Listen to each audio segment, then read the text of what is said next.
Salut à tous, alors c'est Frédéric Delavier. Alors ce soir, je voulais vous faire une petite vidéo sur les dangers des tests génétiques. Alors, vous savez que c'est la mode depuis quelques années de faire des tests génétiques. Alors c'est interdit en France, mais comme les organismes qui font ça vous envoient un petit flacon avec un petit coton que vous allez frotter dans votre bouche, vous allez mettre dans le flacon et le petit flacon va être envoyé aux États-Unis ou en Israël ou ailleurs.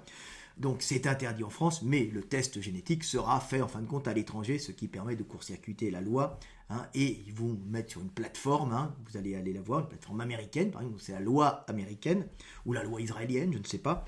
Donc vous aurez à ce moment-là la réponse à vos tests génétiques. Donc vous saurez à peu près vos origines, les haplogroupes, qui sont vos ancêtres, qui sont vos cousins, parce qu'on retrouve des cousins par analyse, on arrive à voir par fragmentation qui a les mêmes gènes, alors on s'aperçoit que tu as des cousins par-ci, des cousins par-là, et des fois on s'aperçoit qu'une grand-mère, comme moi j'ai eu, a eu une descendance qui n'était pas connue, et on se retrouve avec des cousins qui n'étaient pas censés exister, parce que cette grand-mère avait eu une descendance. Vous voyez, c'est assez marrant de voir ça, mais d'un autre côté, il y a des grands dangers à ces tests génétiques. C'est pour ça que la France, par exemple, ne voulait pas les faire sur son territoire, mais étant donné que les frontières sont poreuses et qu'on peut court-circuiter, comme je vous l'ai expliqué, le système.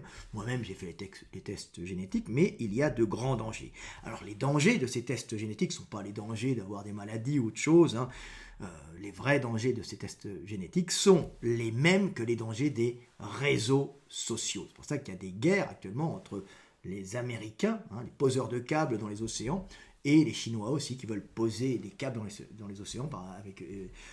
ouais, je crois, donc tous ces gros de l'informatique qui génèrent ces flux d'informations dans ces câbles dans les océans se font une guerre pour pouvoir avoir le marché, mais aussi pour pouvoir avoir l'information et traiter ces informations, des informations secrètes, et pouvoir être en fin de compte des big brothers, pouvoir regarder vos vies pour pouvoir assurer en fin de compte la pérennité de ces superpuissances. Alors on voit y aller les gros groupes américains qui posent des câbles au fond des océans, et il y a les gros groupes chinois qui en posent, et on voit qu'il y a des luttes entre ces transmissions de données qui sont censées être secrètes, mais qui ne sont pas plus secrètes que ça, et qui sont utilisées par les services, et c'est une grande guerre. Et alors, c'est le même problème qu'avec la génétique, c'est le même problème qu'il y a avec les réseaux sociaux, c'est-à-dire que vous imaginez bien que vos réseaux sociaux, que votre Messenger, que votre Gmail,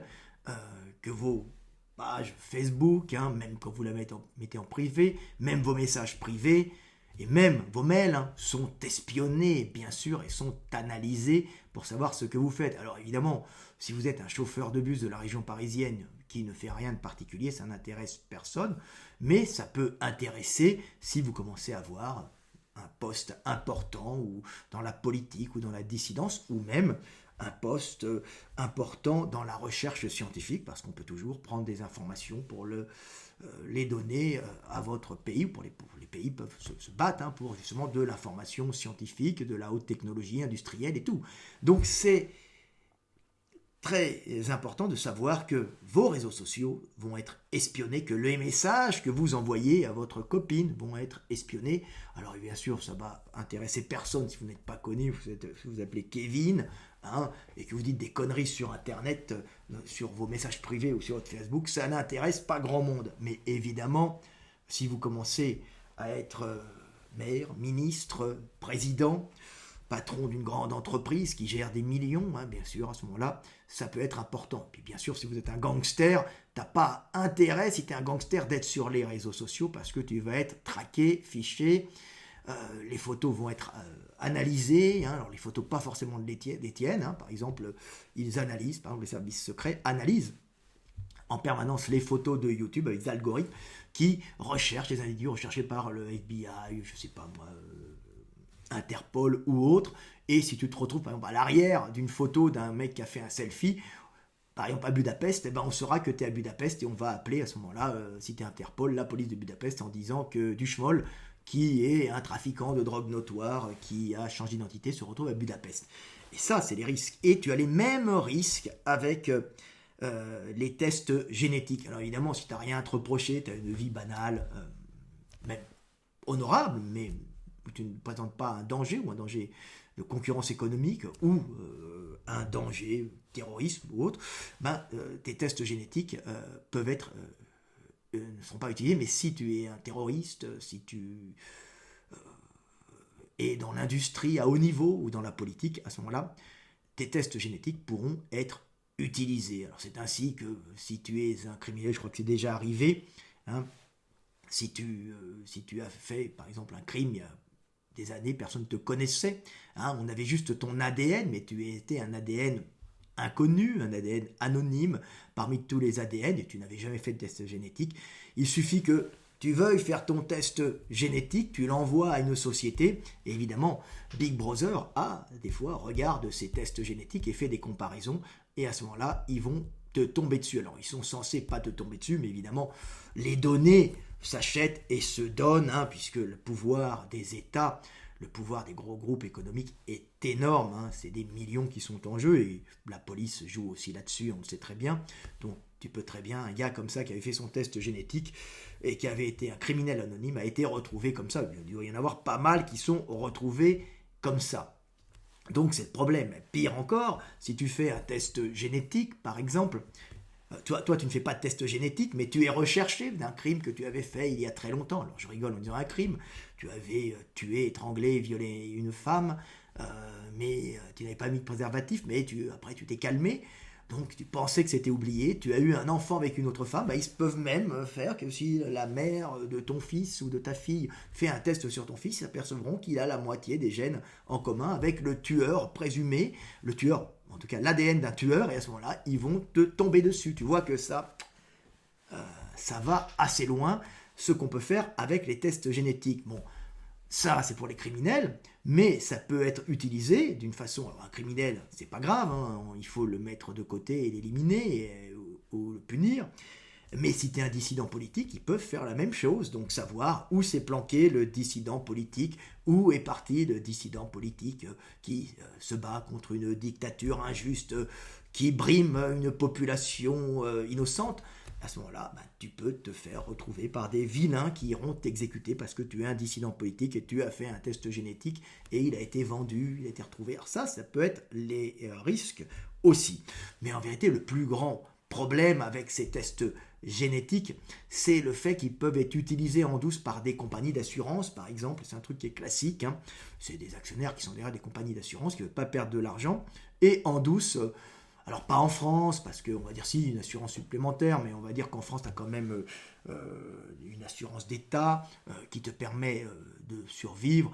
Donc c'est pas ce qui sera le plus important, mais par exemple si tu te trouves dans des pays, bon, je sais pas, au hasard les États-Unis, si un gros groupe d'assurance peut avoir accès en douce à ton test génétique que tu as fait par exemple pour connaître tes ancêtres, ils peuvent aussi savoir si tu as des fragilités de telle ou telle maladie, si tu as des chances de développer telle maladie, si tu as des comorbidités génétiques qui vont s'enclencher avec le temps, puisqu'on a quand même du recul sur ces tests, et en douce, ils peuvent te décider comme ça, sans test génétique, de te refuser une assurance vie ou de la faire payer un peu plus cher. On dira non, on est désolé, on a décidé, c'est aléatoire. Donc c'est ça, c'est les gros risques, c'est que tu fais un test génétique, tu sais pas que tu avais des maladies que tu peux enclencher. Alors évidemment, tu peux les enclencher, mais pas forcément, puisque souvent c'est des maladies, ce sont des gènes qui s'expriment en fonction du milieu.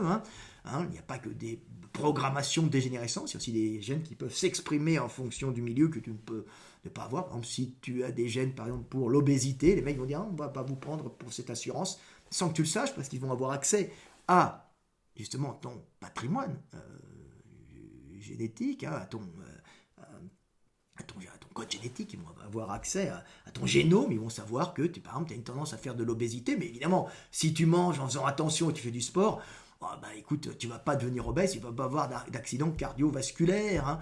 Mais eux vont quand même considérer que tu es dangereux et donc ils ne vont pas te filer ton assurance, tu ne l'auras pas, ils vont peut-être te chercher. Alors en France, ce n'est pas le cas, mais il y a des pays où il faut prendre une assurance privée où l'État ne t'assure pas. Donc ça peut effectivement poser de graves problème, hein, ces tests génétiques, bien sûr parce que derrière, on dit qu'on ne les donne pas, mais ils peuvent être donnés en douce. Hein. Le commerce, c'est le commerce. Quand on doit se faire un petit billet, ben, on le fait, et des fois, on peut faire des gros billets et donner en douce des informations, comme nos réseaux sociaux, en fin de compte, sont donnés aux pâtures, aux services spéciaux de tous les pays, en général aux plus offrants, aux plus grosses puissances, hein, qui ont plus d'intérêt là-dessus pour, en fin de compte, essayer de trouver des dissidents et aussi essayer de trouver des criminels qui sont des plaies pour la société, bien sûr. Donc voilà, tu vois les problèmes, vous voyez les problèmes que vous pouvez rencontrer avec ces tests génétiques. Alors évidemment, ça peut aller plus loin si on va fantasmer là-dedans, et vous recherchez un dissident ou tu es un homme politique connu.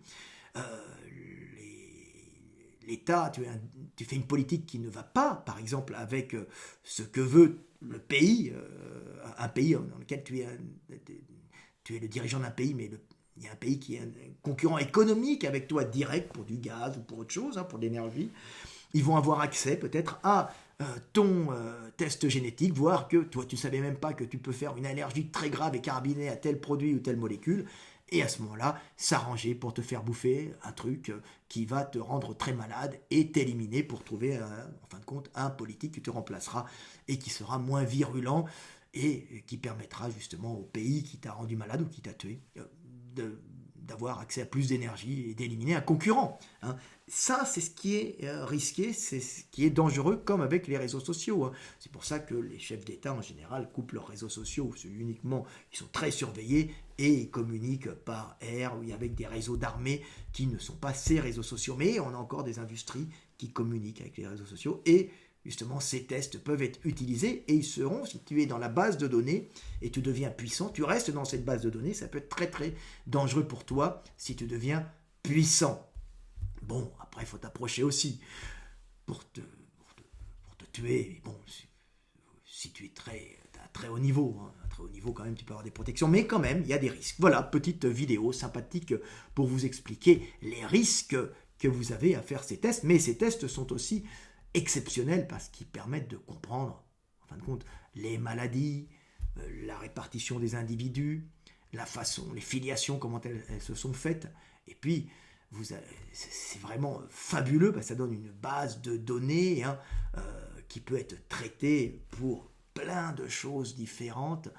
C'est formidable aussi. Il y a aussi des choses merveilleuses quand ces bases de données peuvent être étudiées. C'est-à-dire qu'on peut s'apercevoir en analysant après dans ces bases de données que les individus habitant tel pays ont telle résistance ou n'ont pas telle résistance.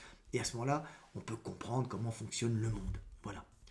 Voilà, c'était Fred Delavier, petite vidéo pour vous ouvrir un peu l'esprit et pour vous permettre d'être des êtres éveillés. Voilà. Allez, à bientôt et paix sur terre. Et puis n'oubliez pas, l'éveil des consciences sort fin du mois et vous le trouverez dans toutes les bonnes librairies, s'il y en a encore d'ouvertes, hein, si le Covid permet, si elles n'ont pas coulé, ou s'il y en a encore d'ouvertes. En tout cas, vous l'avez sur les réseaux sociaux, sur les réseaux sociaux, pas sur les réseaux sociaux, sur Amazon, hein, Amazon qui s'est gavé pendant ce Covid. Hein, donc vous le trouverez sur tous les sites qui vendent des livres, les gros sites Fnac, Amazon, comment s'appelle l'autre, je me souviens plus. Truc qui dépend de Leclerc, donc vous allez les trouver là-bas. Voilà, l'éveil des consciences, fin du mois, c'était Fred Delavier, à bientôt, paix sur terre et je vous aime. Et puis si vous ne voulez pas l'acheter parce que vous êtes pauvre et ruiné par le Covid, vous l'avez en téléchargement gratuit sur l'éveildesconsciences.com en un seul mot. Salut et je vous aime.